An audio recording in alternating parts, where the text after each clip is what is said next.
রান্নাঘরে তোমাদের সবাইকে স্বাগত। দেখুন বন্ধুরা, রোজগার মতো আজকেও একটা নতুন রেসিপি নিয়ে চলে এসেছি। দেখুন, আজকেও আমি একটা চাটনি রেসিপি তোমাদের সাথে শেয়ার করব। দেখুন, এখানে আমি কাঁচা পেঁপে নিয়েছি, এরম কেটে ধুয়ে টুকরো করে, আর বাদাম নিয়েছি। এটা ভাজা বাদাম, আমি একটু জলে ধুয়ে পরিষ্কার করে নিয়েছি। আর আদার টুকরো নিয়েছি, কাঁচা লঙ্কা নিয়েছি, ধনেপাতা নিয়েছি, শুকনো লঙ্কা, লেবু, বিট নুন, আর লঙ্কার গুঁড়ো, আর গোলমরিচ গুঁড়ো। দেখুন বন্ধুরা, এদিকে আমি একটা কড়াই বসিয়ে দিয়েছি গ্যাস জ্বালিয়ে। এখানে অল্প সামান্য আমি সরিষার তেল দিয়ে দিলাম।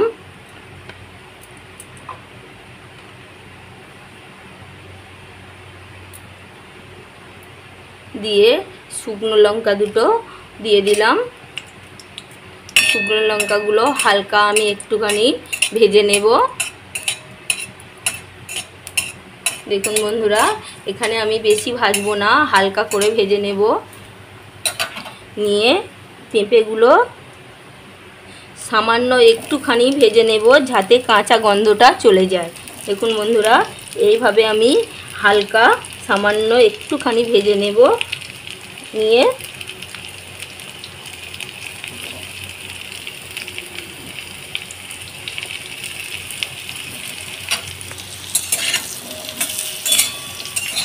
এইভাবে আমি হালকা করে একটুখানি কাঁচা গন্ধটাকে কাটিয়ে নেব।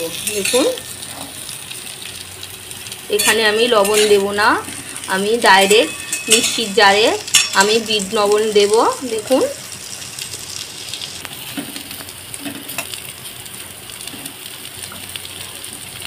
এইভাবে একবার বাড়িতে চাটনি, এখানে সম্পূর্ণ নিরামিষ একদম, এই চাটনিটা আমি বানিয়ে দেখাবো। টক ঝাল মিষ্টি সব রকম থাকবে। কাঁচা পেঁপে দিয়ে এইভাবে একবার হলেও বাড়িতে বানিয়ে দেখবেন, গরম ভাতের সাথে দুর্দান্ত লাগবে। বন্ধুরা, আর আমি পেঁপেটাকে ভাজবো না, এরম হালকা করে একটুখানি কাঁচা গন্ধটাকে আমি কাটিয়ে নিয়েছি। এবারে আমি নামিয়ে নেব। দেখুন বন্ধুরা, এর মধ্যে আমি নামিয়ে নিলাম। একটুখানি ঠান্ডা করে নিয়ে পেস্ট করব। দেখুন বন্ধুরা, ওই কড়াইয়ের মধ্যে আমি সরিষার তেল আর একটু দিয়ে দিলাম। আমি এই তড়কা দেওয়ার জন্য 3 পিস শুকনো লঙ্কা দিলাম,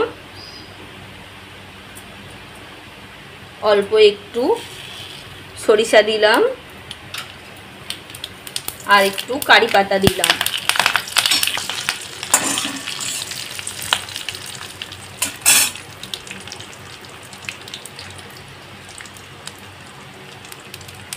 অল্প সামান্য লঙ্কার গুঁড়ো দিয়ে দিলাম। দিয়ে এটাকে আমি রেখে দেব। ওই চাটনির মধ্যে আমি তড়কা দেব। দেখুন, এইভাবে আমি নিয়েছি। এটাকে একটু অল্প করে আমি গরম করে নিয়েছি। এবার আমি রেখে দেব। দেখুন, এইভাবে আমি নিয়ে নিয়েছি।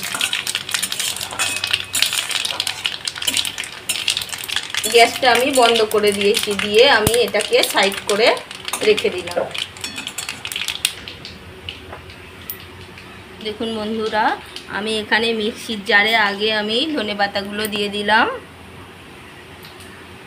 তারপরে একটু আদার টুকরো দিলাম, কয়েকটা কাঁচা লঙ্কা দিলাম, আর এই যে পেঁপেটাকে আমি হালকা ভেজে নিয়েছি, আর শুকনো লঙ্কা, এগুলোকেও সব এর মধ্যে দিয়ে দিলাম।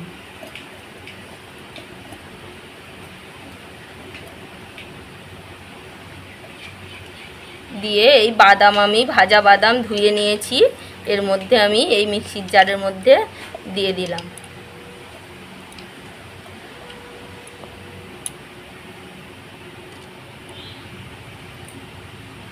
আর এখানে বিট নুন, লঙ্কার গুঁড়ো, আর গোলমরিচ গুঁড়ো, এটাকেও এর মধ্যে দিয়ে দিলাম।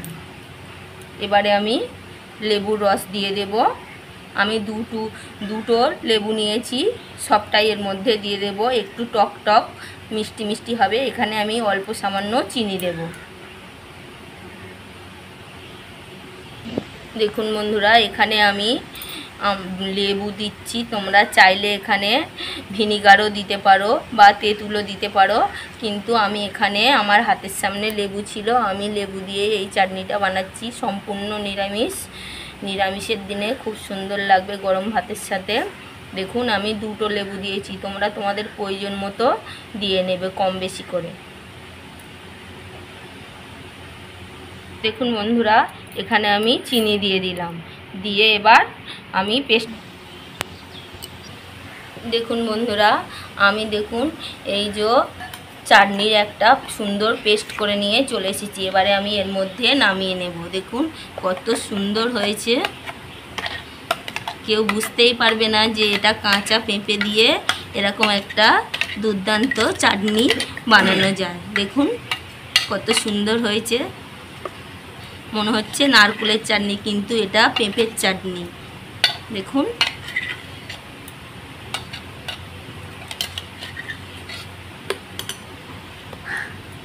বন্ধুরা, আমি এই তরকাটা এর মধ্যে দিয়ে দিলাম। দেখুন এইভাবে আমি দিয়ে দিলাম।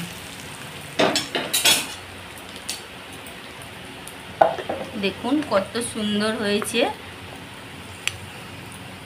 এই যে আমার এই চাটনি রেসিপিটা যদি ভালো লাগে লাইক করো, শেয়ার করো, কমেন্ট করো, আর একবার হলেও কাঁচা পেঁপে দিয়ে এইভাবে বাড়িতে বানিয়ে খেয়ে দেখবেন, খুব সুন্দর লাগবে।